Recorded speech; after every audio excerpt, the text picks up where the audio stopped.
This conference will now be recorded.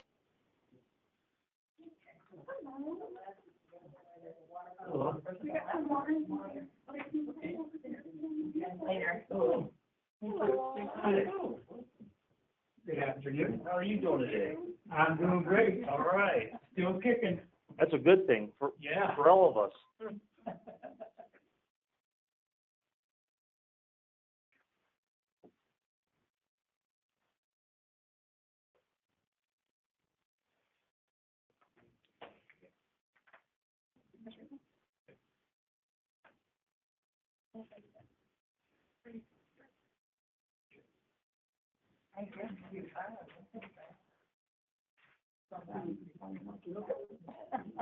Yeah. Yeah. It helps me be creative. Yeah. I love that.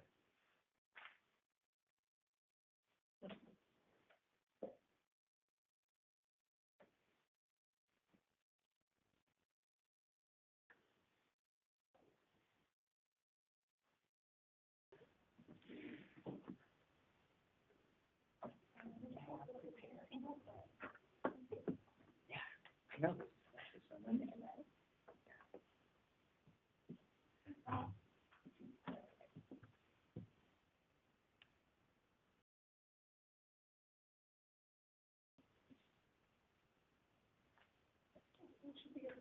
You ready? Ready? Well, hello, everybody. Welcome to the credit union's seminar on estate planning. My name is Kelly George. I'm an investment advisor, insurance agent. I'm the sales manager of Ohio CU Financial Service. It's a company. It's a insurance and financial service company that's owned by the by the credit union. Excuse me. It's their own internal firm. It's not an outside firm. My partner here is Michelle Brooks. She's a financial consultant, also a licensed insurance agent. And again, I want to welcome you. A little bit about this program. The credit union cares about your well-being. We have guests come in sometimes to talk to the credit union members. We have an attorney, Aaron, here. We have another gentleman talking about leveraging your estate. But we're adamant about helping credit union members. There's a lot of people don't pay too much attention to your legal documents, et cetera. And I can verify to you, as been in the industry for over 30 years, your legal plan is just as important as any other planning. And what happens when you don't have this document in place, it can be extremely difficult. We were just discussing that there's cases within the credit union that the estates have been on hold for years because somebody doesn't have a will or somebody there was not some basic legal planning. So the credit union really cares about your well-being, and we want to educate you to what your options are. There's no pressure here. The credit union's not paid for this, but it's overall, it's a part of the program, which I did mention, which is Ohio CU Financial Service. It's a subsidiary of the credit union. It's our own firm. It's not an outside firm coming in. It's actually a program that's designed by credit union members for members. So you can be assured there's no pressure to do anything, to invest, to insurance products, et cetera. And we just want to help you, and we want to educate you. So there'll be other opportunities about learning products, retirement planning, Medicare planning. I don't know if any of you folks have been through the Medicare hassle. It's overwhelming. We can assist you with Medicare, but there's going to be Medicare 101 training, et cetera. So I can go on and on and on. I'm really happy to be a part of this program. And I'd like to turn it over to Michelle. She's going to introduce our guest tonight. And again, we just want you to learn and utilize the services that are available for you. Thank you. Oh, thanks, Kelly. Again, my name is Michelle Brooks. I've been here at the credit union for a little bit now, transferred over to the insurance side, and I work very closely with Kelly, assisting with all the insurance needs here at the branch. We're going to have, again, like Kelly said, a couple of the guest speakers. Erin Uranus is an elder law attorney, very knowledgeable. She'll be going over the importance of estate planning and getting everything together. And then we will be having Joel Harvey come on next. He does work with Ash Brokerage. He will be explaining the products, et cetera, that will be useful going forward with any kind of estate. So with that said, what we ask that you do is if you do have any questions, you can type them into the chat. We do have someone looking at the chat. If there is a question that she cannot answer, we can address that for you as we go.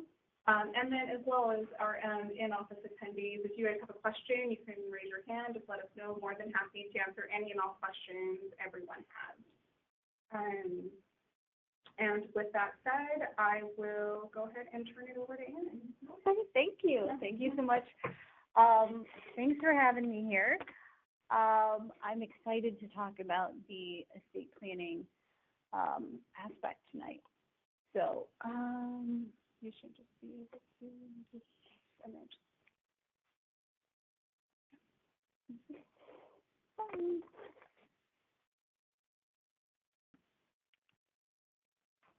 Just there. Personally, I have to get used to this. I like this Okay. better. Sounds good. Sorry. That's okay. I'm a boomer. Huh? That's why I'm up there looking at the sky, the eye in the sky. Yeah. I'm sorry, I'll be professional. Sorry, we're just trying to sync the slides. Technical difficulties, it's all right.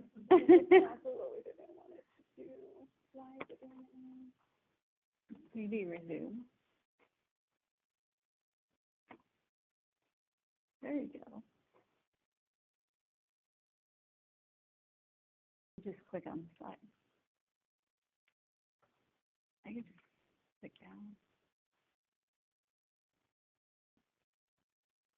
That's there.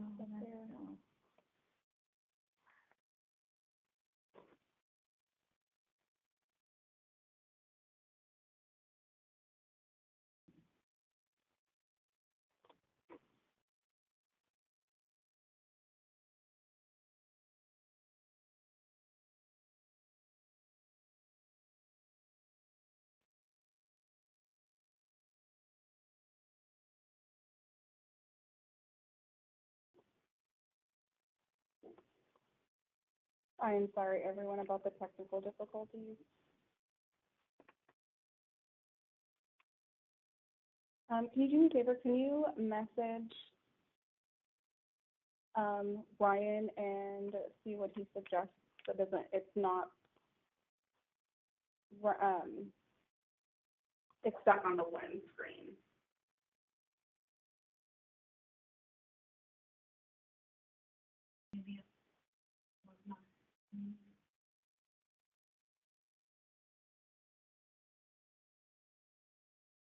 What if we just do it? Okay, there it goes. Okay. So yeah, so just Okay. Sorry about that. sounds good. We'll get started. So you probably saw this screen because it was stuck here. I'm just reiterating that I'm not providing any specific legal advice, tax or financial advice to you. This is a little bit about me, so you know who's speaking. I am a licensed attorney. I'm certified elder law attorney. I'm Ohio State Bar Association certified specialist in elder law as well. I'm also a VA accredited attorney and a CPA as well. So I think one important thing to point out is my why I got into this, why I work in elder law. That was my grandmother, and growing up, she lived with us, and when I was in high school, she was diagnosed with dementia, and then when I was in college, she had a stroke, and she ultimately spent 7.5 years in a nursing home. And throughout that entire time, my family was very unprepared. She didn't have any estate planning documents in place. So I saw what happens when a loved one has a health crisis and there's no planning to be done. And so I really wanted to get into elder law and estate planning to help many families kind of avoid what I had to go through personally and saw. So today I'm going to talk a little bit about elder law because not many people may have heard about it. And then we're going to talk about the big 6 estate planning documents and I have them ranked as to what I feel their importance is. Some of you may disagree, but we're going to go through each one and kind of explain what it is and why it's ranked that way. So just starting off with a basic definition of elder law, there is a book called the Elder Law Answer Book, and it defines it. I'm not going to necessarily read that definition up there. I always like to say that it's an area of the legal practice that focuses on the needs of an aging population to ensure that older adults remain in control of themselves and their assets and remain as independent as possible by helping you prepare for a secure tomorrow. So sometimes I get asked, well, what would I come talk to you about? What should I talk to you about? You can talk to me about any of these items here. So it can be about your estate planning documents, your wills, your trusts, your beneficiary designations. You might come talk to an elder law attorney when a loved one is aging and they start needing more assistance, whether it's in the home or they have to maybe go into a facility and you're concerned about paying for that facility. Maybe there's questions about the contract that you're signing when you move into a facility. There can also be questions posed to me about veterans benefits paying for long-term care. If anybody has a blended family, maybe a second marriage, or if somebody is a single individual, and I hear many times from many single individuals, well, it's just me, so I don't really need the plan. And that's kind of the reverse. If you're single, you probably need to have more planning in place than maybe if you are married. But I can help with probate. If somebody's being taken advantage of or a victim of a scam, I can assist with that. And if there aren't any documents prepared, and now you're kind of in this situation where you're stuck, someone can talk to me about that as well. And also, if you do have a loved one with a disability, there is some special planning that needs to be done in that particular case. And so those are all the kind of different topics that an elder law attorney can assist you with. Why work with a certified elder law attorney? To become a certified elder law attorney, you had to have been in practice for at least 5 years. You had to take a full day exam.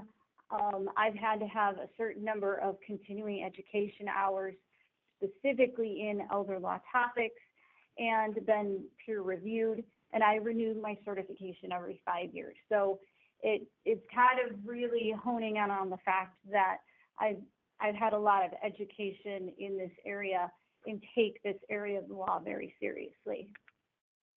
So jumping into the countdown, as I said, I work with a lot of people with estate planning. And one thing that I tend to hear a lot is, I'm not old enough. I'm not old enough to do an estate plan. So I'm going to ask everybody out there and ask everybody who's in person here, who here thinks that estate planning is based on age or wealth? No, they're shaking their heads no. So that is kind of the correct answer, in my opinion. Estate planning is about security. So I always like to ask, like, would you skip paying your car insurance? No, probably not. Well, I mean, other than we're required to have it for a license, but it's something that you would never think to just skip. So don't think about skipping having an estate plan. I oftentimes call it the best love letter that you can ever write, because it really is making sure that you're making it easier for whoever would assist you in the future. You're helping them out. Plus, you know, I do like the phrase that we plan and God laughs, and there's accidents, there's unknowns all the time. So having an estate plan can definitely assist with that. And it's not just death planning. So I really tell everybody that any person over the age of 18 should have some sort of an estate plan. And maybe your estate plan will adjust and be different as you age, and likely it will, but start off with the basics, at least if you're 18. Another phrase, another quote actually, it's from a show on Netflix called Sweet Magnolias. But the quote was, just because I have a plan doesn't mean I'm in a hurry to leave. So oftentimes someone will tell me, that they're scared to come visit and speak with me because something bad might happen the next day. And I'm here to say that hasn't happened for any of my clients. So, but what is an estate? A lot of people tell me, well, I don't have an estate. I don't have anything. What does an 18-year-old have? Well, an estate can include your home. It can include your car. It can include the personal items in your house. So your clothing, your collections, all of that. Your bank accounts, your investment accounts. Your estate does include your pets. They're considered property in Ohio. It can include things like, oh my gosh, I'm blanking on the word right now. Timeshares. That's what I was thinking of. Timeshares included can be part of your estate. So even if you are younger, you still have an estate because likely you may have a vehicle. You probably have at least your personal items at home and have some thoughts as to where you would want those to go. And then as you get older, your estate grows as well. So sometimes people ask, should I go in alone? Should I do the online software? That was a particular Groupon ad that I saw that I just found kind of amusing. Reasons to do online: one, you don't have to leave your house, which is sometimes great, sometimes not. But they really say that it's convenient, but is it? Do you really want to take a crash course in the law? Maybe not. And then the cost. This is another quote that I really enjoyed. If you prepare your taxes and they end up incorrect, the IRS may end up working things out. But if you decide to do your estate plan by yourself, you're never going to know the result of your work, but your family sure will. So kind of, be a little bit wary of online. Maybe if you get some assistance and go to an estate planning attorney, you can actually get true legal help. So you're not calling a 1-800 number. You're not hoping that they answer, real life person there to answer your questions. And you do want to have detailed instructions to help avoid any kind of court involvement. So you want to make sure that the case law is appropriate in Ohio, the documents are appropriate for Ohio. And a lot of times people come to me and say, wow, we never knew that this was an option or something that we needed. So you're going to find out a lot more about the plan. And of course, you'll be starting to build a relationship for your family. So if they need assistance in the future, then of course, they have someone to go to. So getting into the documents. Now, I know everybody has heard that in life you need a will. And everybody kind of hears, I need a will, and that's all I need. Well, I actually rank this last as the least important document. Now, why am I ranking it last? Well, probate means administering the estate of a decedent who died with or without a will. So even if you don't have a will, the Ohio laws do have a way of distributing assets. So it's not like if you have, nothing, that it won't be, it'll just kind of stop and be tough. There is a process. Will that process be annoying for your family? Yes, it will. So one thing that I do like to remind people is a will is merely a document that says how things should be distributed through probate. So a will doesn't help you avoid probate. It's just kind of speeding up some things and making that probate process a little bit easier. So probate, likely whoever is going through probate will need the assistance of an attorney and attorney fees can be quite high. They're based on a percentage of the value of the assets going through the process. There will be court fees. There will be different petitions and forms and approvals needed by the court. Here's one thing that I like to point out a lot. Probate is a public process, so anyone can physically go to the court and examine the file, and many courts nowadays have online dockets that you can go and just look online and look at people's estates. And you may say, who in the world is going to care? Who in the world is going to actually go look at that? Well, guess who but scammers. So a lot of my families who have had to go through probate have told me that they've seen a big increase in the amount of spam mail, spam phone calls, all of that kind of stuff, because your name and address and phone number are then publicly listed, and they know, how much money you're now getting. Probate can take a bit of time. It could take anywhere from 6 months to a year. A lot of probate cases go on much longer than a year as well. So your beneficiaries won't get their money right away. And then it only takes one heir to not sign a consent form to suddenly make it a will contest as well, which means more hearings, more time involved. So probate is not super fun, and most people want to avoid probate. So like I said, the last will and testament really is just saying, here's how I want the probate process to go, which is why I put this document in as number 6. The provisions that you might have in your will could be saying who you want to have your distributions go to. So maybe it's specific people, maybe it's a charity. It's going to say how you want your personal property distributed.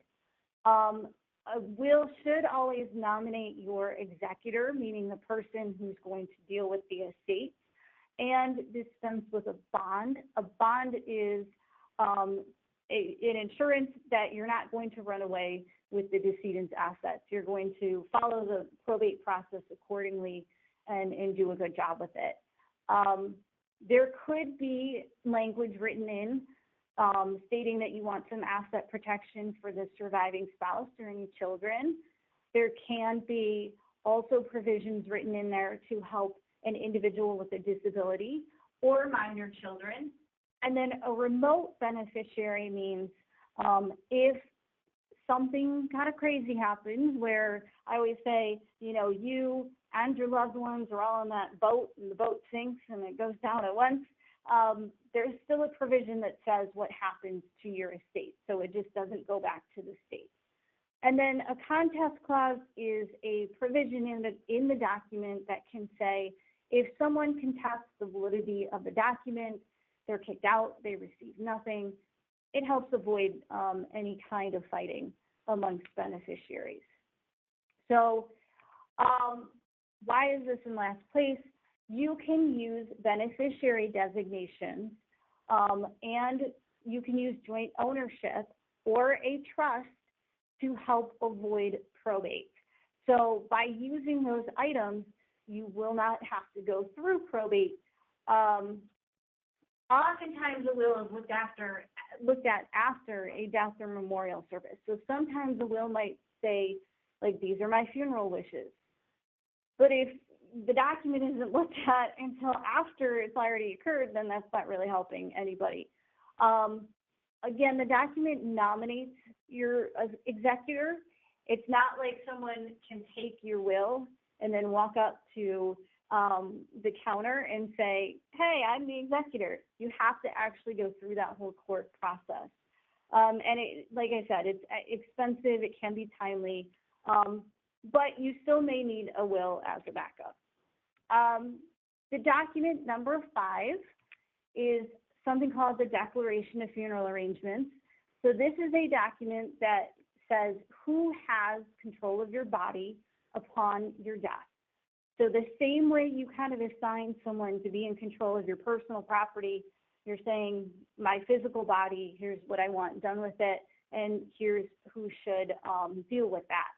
Now, it is definitely helpful if you want cremation because it allows one person to sign off on that versus like all of the family members.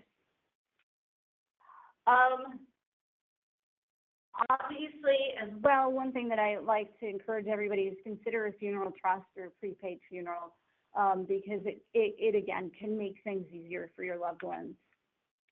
So some people may ask, what's the point of this document? There's no point. So I'm going to ask the live people here because I'll get a response. Does anybody know who that individual is on the screen? Casey? Yeah. So Casey Kasem, for some of you who may not know, Casey Kasem was a victim of elder abuse prior to his death. And I'll answer the second one. He's a very well-known radio DJ. Top 40, I think, was the show, yeah. Ask us for here, we remember. Hey, he was on Saved by the Bell, I remember. Does anybody want to take any kind of guess as to where he's buried? It's not in the United States. It is not in the United States. And that's my point. He is actually currently buried in Oslo, Norway, because of the elder abuse that was happening prior to his death. It kind of carried on after his death as well. And his wife at the time wanted to ignore the wishes of his children and everybody else that said he wanted to be buried in the U.S. And she wanted to be difficult, and so she had him buried in Norway. And a document like this can obviously help avoid that. If he had simply written down his own wishes, then all of that could have been avoided. So document number 4 is a living will. A living will is not the same as a do not resuscitate order. So a DNR is a medical directive. A living will is a document merely stating what your last wishes are. So it's only going to cover 2 scenarios, whether you're permanently unconscious or you're terminally ill. And it's going to say, if I am in one of those 2 conditions, I do not want life-sustaining treatment. I want to be permitted to die naturally with comfort care. So for some of you who may remember the name Terry Schiavo, it was a case out of Florida in the 90s, I think, and she didn't have a document stating what she would want to do if she were in a permanently unconscious state. So these documents can help, again, prevent fighting amongst relatives who might say, well, they wanted this. No, they wanted this. It's you stating exactly what you want. The third document on here is a trust. So this is just a fun fact. I find it interesting. Maybe no one else would. But trusts emerged from the time of the Crusades, where knights would leave their property with somebody else until they were done fighting and then come take it back. So the way I describe a trust is like a box.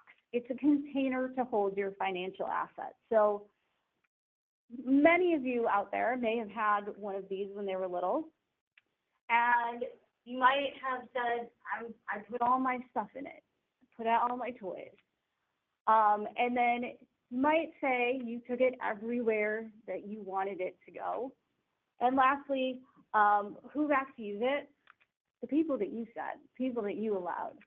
So a trust is kind of like that. You create your own box and you move your financial assets into it. And then the trustee, who is the person that the grantor appoints, then takes that trust wherever the grantor's rules said they wanted it to go. And then the people that get to use it are the beneficiaries.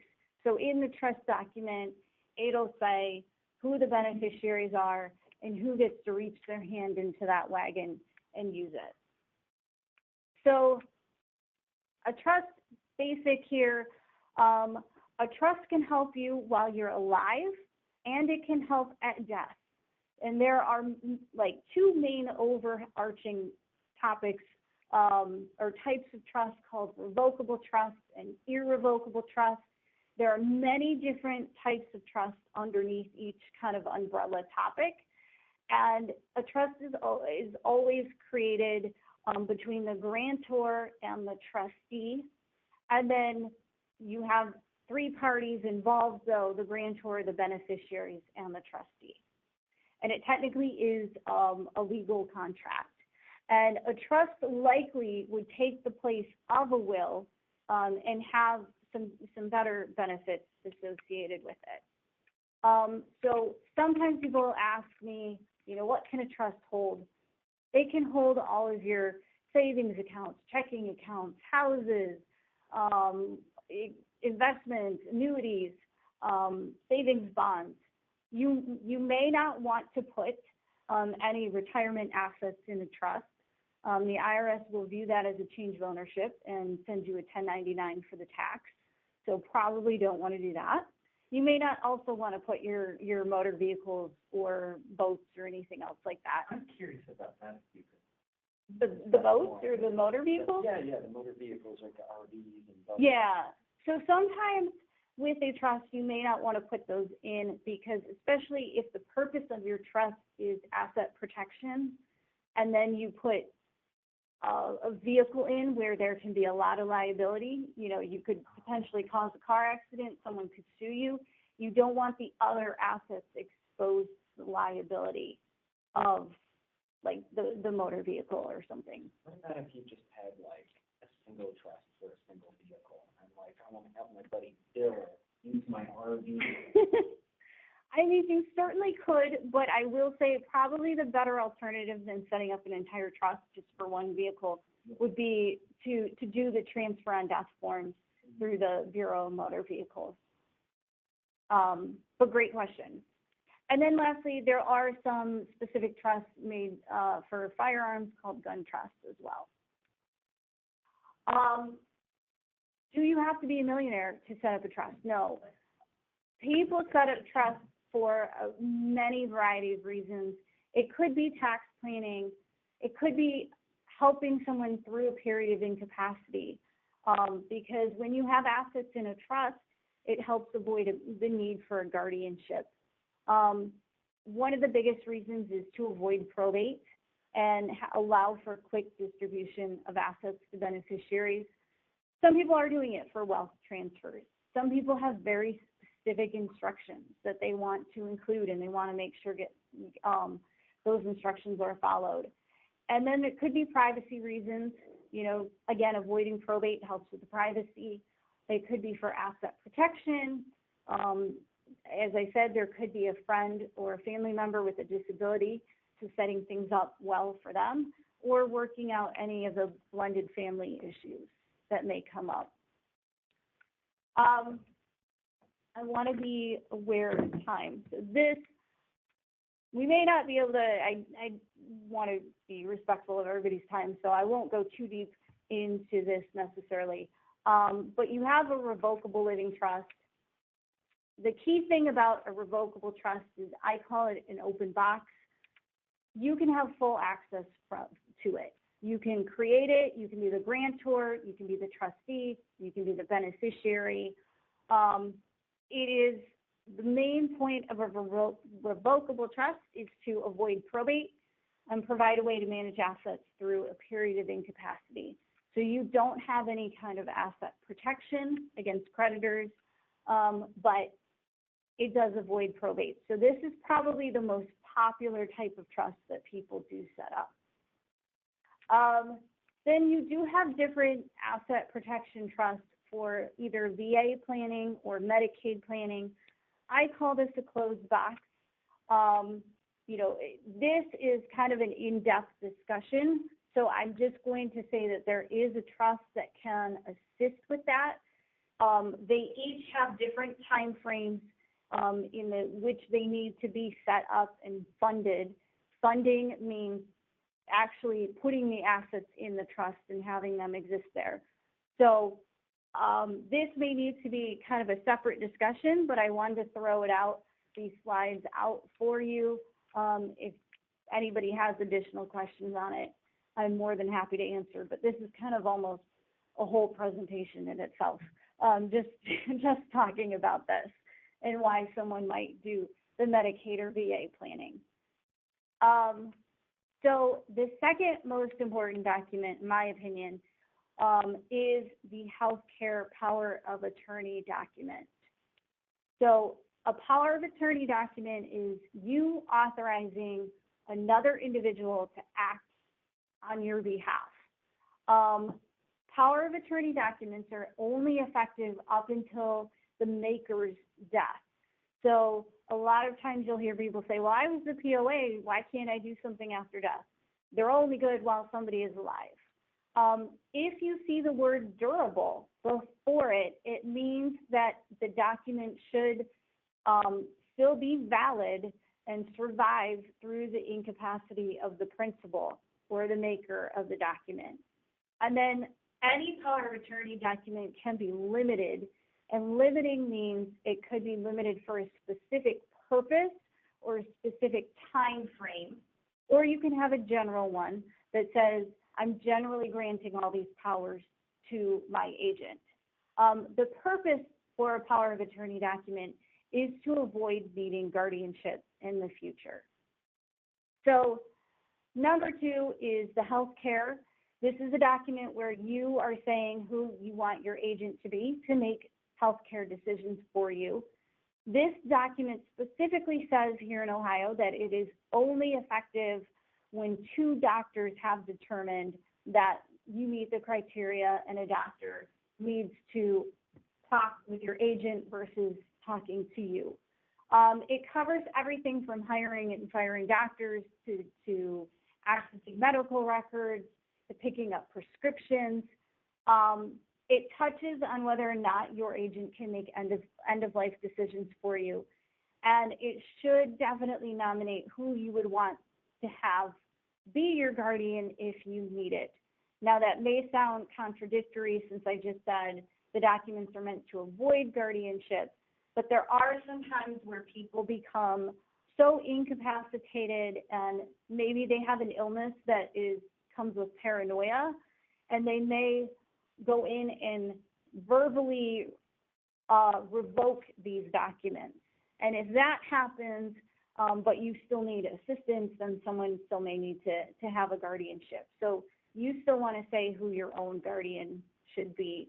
And I definitely say that everyone over the age of 18 should have this document. The reason why it's not in the number 1 spot is the state does have an order of importance that they will allow your family members to make medical decisions for you if you don't have this document. But where this is important is if you don't want to follow the legal standard and you want someone else to help you, then you need to have it in writing. So that slide was a little bit out of order. The number 1 document that I think is the most important for everybody to have is the financial power of attorney document. So this is authorizing someone to make legal and financial decisions for you. Now, oftentimes I'm asked, well, I'm married, so I don't need a financial POA. Or this person is on my bank account, so I don't need a financial POA. That is false.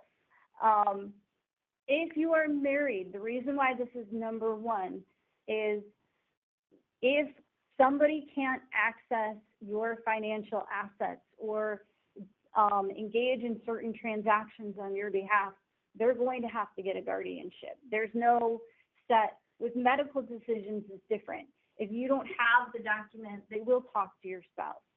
With financial power of attorney documents, if you don't have one, nobody's going to talk to you. So even for married couples, there may be a lot of situations that come up legally that you still need to have authorized your spouse to act on your behalf. One question may be, do you want to make it immediately effective, or do you want to make it effective upon your incapacity?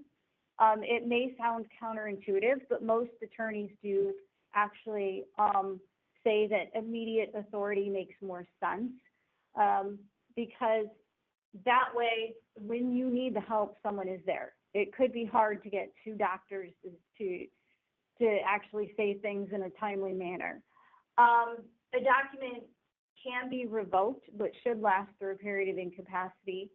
And there is a big difference in financial power of attorney documents.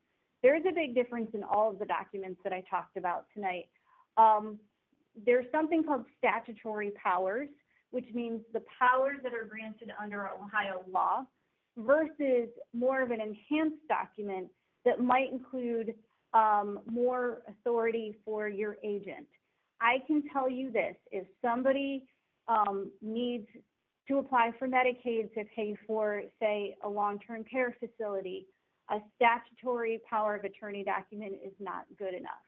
So you do need to work with an attorney who can help you include the language that would allow somebody to help you in kind of the most vulnerable spots you could be in your life. You also want to have protectionary language in the document. You don't want just your agent to run around and have complete free reign. And most importantly, are there successors named in the document? What is the backup plan? I see so many documents that only name one agent, nobody else after. If you don't have anybody else after and you lose your capacity, you're ending up in the court system. So those successors are very, very important. These are some of the standard powers in Ohio. I'm just going to kind of flash this up here. Some of the more helpful powers to include are powers to hire professionals. You still may want to give your financial POA the ability to access medical records. You may want to include caring for your pet, setting up trusts, delegating authority, gifting. Self-dealing is kind of a questionable power, so that's always important to talk with your attorney about. These additional powers may require express authority. So what that means is if it's not written in the document, your agent doesn't have the ability to do it for you. So make sure that the document kind of covers a wide array of topics. And then this is where I'm located. And I thank you. And if there's any questions, I'm more than happy to answer. I know I ran through that pretty quickly, but. What was the self-dealing that you mentioned there? So self-dealing is a concept that means can your okay.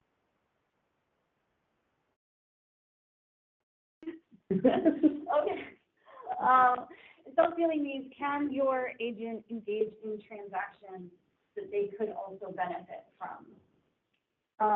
So an example of that might be if you allow your agent to gift assets to someone, can they gift assets to themselves? Or can they only gift assets to, someone other than themselves? So it's considered an important power because it also could be the most abused power. So great question. Yes? Can we get copies of these slides? Yes, I'm happy to provide those copies. Where does like the transfer upon death happen and all those listed the 6 things that you had? So also a great question. The transfer on death is basically the alternative to the last will and testament. Okay. So it would be that you would put the designations on your assets while you're obviously still alive and able to do that. And then the designations would apply after your death, and each facility would have kind of their own way of dealing with those designations. But basically, it's usually presenting the death certificate for the individual, and then the assets will pass accordingly to those designations. I see. But it's still a good idea to have like the financial power of attorney. So the power of attorney documents are while you're alive. in my personal opinion, I find the documents that focus on alive but unwell to be the most important, because, I mean, I don't mean to sound bad, but like when you are dead, like you're dead. It's not really gonna like hurt you. But it would make things more difficult for your family. But while you're alive and unwell, like if you don't have some of those documents in place, it makes it hard for you and your family. And so that's why I kind of put more importance on those documents. Well, thank you. Thank you very much. That was a lot of good information. I also want to share this with the folks here. And if I'm awkward on here, I'm still getting used to looking at a little screen, but I like looking at you folks. So if I stumble and bumble, I apologize. But if this is correct, please feel free to reach out to this young lady, and she can even meet you at the credit union to help you. And there's other areas where she could help you if you're concerned about, losing assets to a nursing home and Medicaid planning. I mean, there's just a world of value right over here to our right, in here too. But I want to verify this to you that I want to stress to you, the credit union really does care about your well-being. So they're bringing this type of service in to help you, and I'm really happy to be a part of this. And I just want you to know we care. Everything's not about making money. It's like help people. That's what we're all about, right? Right. And the last point is I can tell you over 33 years I've experienced people who had their legal house in order, which was beneficial and helped the family in cases where it hasn't. And you want to be on the area where you help your loved ones. But with that, if there's going to be more questions, we're going to turn over to Joel from Ash Brokerage. It's a brokerage firm that works with us on insurance products. So we have the legal planning, and then sometimes there's products that could be mixed in there that will help preserve some of your financial and your assets, et cetera, life insurance planning, et cetera. So we're going to turn over to Joel. This will be a little more brief. But please, if you reach out to this young lady, I don't know if we have your business cards or it's going to come up on the screen. I passed out the business cards to the in-person attendees. And then we can go ahead and your email's up there, correct? My vision is so bad, sorry. At the end of the day, it's completely done. We have a telephone number and an email up on the screen, so please, you feel free to reach out to Erin directly, or you can reach out to myself or Kelly if you want to schedule an appointment here at the branch. And with that said, I'd like to introduce Joel. Joel, are you there? I'm here. Can you guys see and hear me okay? We can hear you. Let's see, let me go to...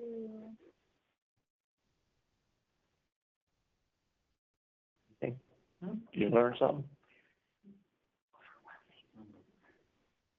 There we go. I got you up here. Okay, perfect. Yes, I can see and hear your presentation. Great. And you can see the presentation on the screen as well? I can. You haven't moved it yet, so I don't know if it's going to go with you from slide to slide, but from what I can see, it's on the OC Federal Credit Union. And did it move there? Yes, it did. Perfect. Then we're ready to go. Well, thanks for having me, everyone. I've had the pleasure of being a part of 5 or 6 of these at this point, so it's good to be back. I work with OC Federal Credit Union and help with a lot of the insurance planning on the back end. Oftentimes you all won't see me when you're working with Kelly, but I work with every single product creation company in the industry, and which is about 80 to 85 of them. And we're always in the business of making sure that we're putting you in the best situation possible that makes sense for you and for your family. I've been doing this for about 8 years now. Love every second of it. Got into it because my uncle was a actuary, and then he managed a team of about 30 actuaries at the time and was leading people and doing presentations to governmental boards on different rates and traveling. And then I realized that the majority of actuaries just work with stats, and I like the people side more. So I got into this business and got more of a consulting role, and now work with Work with about 300 different offices across the country, anything from credit unions to large CPA firms, attorneys, financial advisors, you name it. Regional banks, I probably help work with them in a consulting standpoint to help with their insurance business. What I'm going to talk about today is, Aaron touched a lot on making sure that you have some sort of plan when it comes to your estate. I'm going to touch on how we can protect your estate. So many of you in this room have done such a good job of saving over your lifetime and are in retirement or nearing retirement or have loved ones that are starting to think about retirement. And I want to make sure that this conversation we use to make sure we teach you and educate you on how you can protect that nest egg, protect those retirement assets that you've done such a good job to accumulate. And as well as if there's assets that you don't plan on spending, how we can more efficiently transfer some of those assets to the next generation. Before I dive into a lot of the presentation, one element that we use to protect your estate is we refer to this product and this type of planning as we refer to it as long-term care planning. And I say long-term care, and a lot of people think nursing home. So to address that and just where does long-term care fit, there's two types of care that you receive, and one of the ways is we think of healthcare, we think of Medicare, and that's hospital visits and skilled nursing care and your doctor's visits. What long-term care is there to do is if you have some sort of extended event, and you're in an assisted living facility, you're receiving custodial care, you receive at-home care, or you are in a nursing home, but you have a flexibility of where you were receiving care, and that's kind of the big difference between those two. But wanted to clear that up at the beginning. But I work with families across the country, and having a plan is important for them. Understanding that if you do purchase a long-term care policy, it's an insurance policy, and as we look at this industry, claim dollars continue to go up, the amount of policies sold continue to go up, and that has more to do with where cost of care is in this country than anything else. It's an industry where we've experienced over 10% inflation in the last 3 to 4 years. I help families determine how they can fund it, how they can pay for it, and just really the biggest thing that the credit union is looking for you to do is just have some sort of plan to make sure that you're taken care of, whether that's product wise or family member, what have you. But some stats that are always remarkable to me is this is in terms of billions of dollars, and numbers go back to 2023, but as of 2023, over $14 billion were paid out in claims for people to be able to receive care where they're comfortable at, whether that's the home or nursing facility or an assisted living facility. And to break that number down even more, we want to understand where claims start. Most of the clients that I work with, they want to receive care where they're most comfortable at, and that's at home. And it's no secret that when we're looking at this document of where do claims actually begin, almost 3/4 of it, 73% of claims start at home, 18% in an assisted living facility, and 9% in a nursing home facility. Which oftentimes when I'm in person and presenting, I'll ask, where do you think that claims start? And it's amazing to me because almost always the overwhelming number is for a nursing home. And when we talk about long-term care, I mentioned having a plan. There's a number of different factors to consider, and it's the emotional side of who's gonna help with providing the care. For any of you who have ever been in the position where you are a caretaker or you are a caregiver of a loved one, you understand the emotional toll that it takes on you, that it takes on the person receiving care, and that it can take on your family. There's the logistical side of making sure you have the coordination of the efforts of who's going to the grocery store, who's mowing the lawn, the logistical side of the small things that you might not think about when you're receiving care or providing care to somebody else. And lastly, there's the financial concern, which Kelly and I can assist with, and hopefully that can alleviate some of the burdens of the first two. And when we're designing a plan, one of the big things that we want to be cognizant of is what are we protecting? How long are we looking to protect the event for? What are you comfortable with? What are some of the or what have been some of the life events that you've experienced with family members? How long have they needed care? So understanding that we can design the solutions to fit you and your personal situation, whether it's a 3-year event or we're designing to plan for some sort of an 8-year event. If I told somebody that they were going to be in a nursing home for 8 years, they might not be happy about that. So don't get upset with me.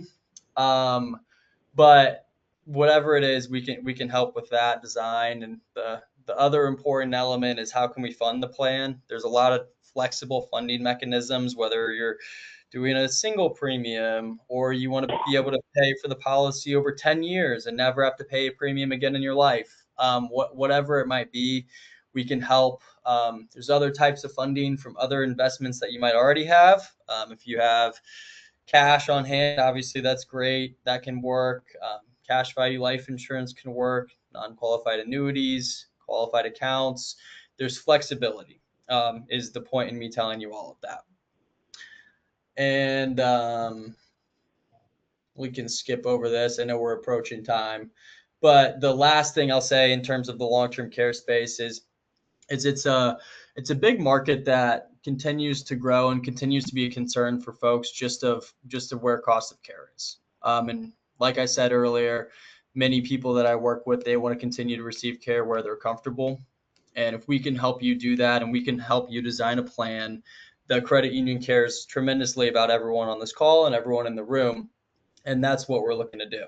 So even if it's not from a product solution standpoint, if we can just help make sure that you're thinking the right way in terms of who's going to take care of me if I need it, or maybe you're thinking about this from a parent's perspective of how am I going to take care of my mother or father if this sort of an event occurs. That's what we want to make sure that we're doing. The last piece in terms of long-term care that I'll cover is what makes a long-term care event. If you or a loved one gets to the point where you cannot perform 2 of the 6 activities of daily living, that is where you can go on claim for your policy, or you can go, you can have one of your loved ones go on claim. So the 2 of 6 activities of daily living are bathing, dressing, eating, toileting, transferring, and then maintaining continence. So if there are 2 out of 6 of those that you or a loved one isn't able to perform, then you have access to the dollars from your policy.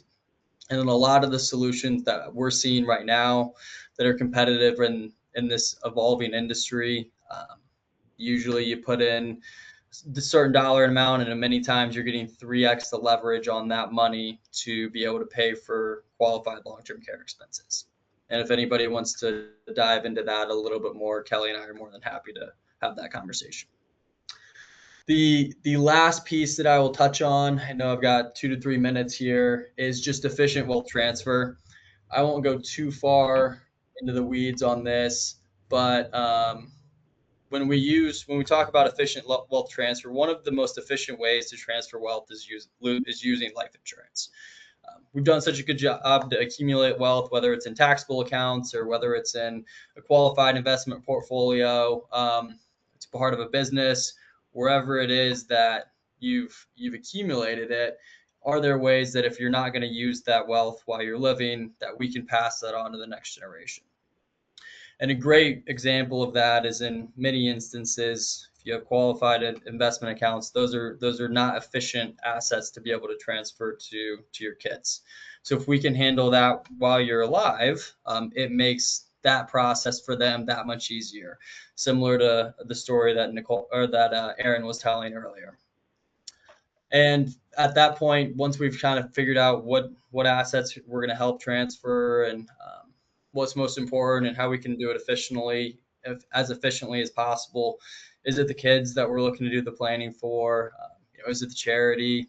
Sometimes I work with families across the country and they don't have kids, but they just want to disinherit the government and make sure that the charity of their choice getting the money, or they're funneling the money to where they want it to go. So whatever it is that gets you up in the morning, we can help with that too. And with that, I know I'm right at time, so I will pause and just see if there are any questions. Do you guys have any questions or concerns as to what Joel was mentioning? No? Okay. Any questions online that have come through the chat? All right, if there are any questions still out there, we still have a moment. You can quickly type it in. If we don't get to you on here, you can definitely email us and we will get back to you, either Kelly or myself, or if we do need to direct it towards Joel or Aaron, we can also do that at a later date. If there is no other questions or concerns, thank you all for attending. I hope everyone learned something. I know I did. And if there's anything else, please just definitely give us a call or contact us. They should have put our contact information in the chat, and then everyone else here got a card. So please don't hesitate to call and ask if there are any questions. Is there a conflict for Joel? Oh, Joel, you know what? I apologize. Joel, are you still there? I'm still here. Perfect. Did you want to, I can write it down too, did you want to give them your contact information, or would that be just more directly through myself and Kelly? Up to you and Kelly. I would say start with, actually, how about this? Let's start with Kelly, and then if you need to loop me in, then give me a call.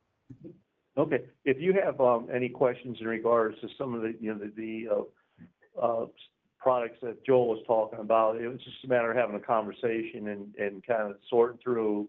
And I'm very familiar with what he's talking about, the product line, and I could guide you, and Michelle and I could sit down and have a conversation about what's appropriate and what's not appropriate.